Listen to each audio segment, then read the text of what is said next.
Kansas State Board of Education will have new graduation requirements for students. This is starting with the class of 2028. 12 News reporter Brock Wilson takes a look at what this means for students in the Wichita area.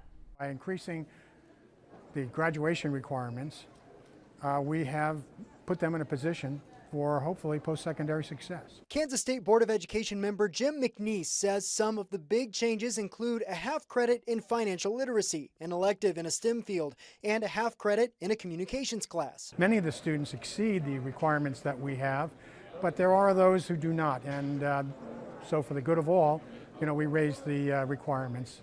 At Andover Public Schools, not a whole lot is changing. There are some new classes students will now be required to take, but the school district already offers most of them. Really, there are very few significant changes. Andover Public Schools Assistant Superintendent for Academic Affairs Jill Lockenmeyer says their only new requirement will be the financial literacy course. But that is a wonderful change for students in Andover because we want all of our students to be smart, savvy consumers. The state will also require students to meet a minimum of 21 credits, which also won't be a problem in Andover. We already recommend 25 and we'll be staying with that. McNeese says it's all about making sure students are prepared for life after high school. Students should have experiences before they leave outside of school that prepare them or give them at least information about what's expected of them after they leave school. In Andover, Brock Wilson, 12 News.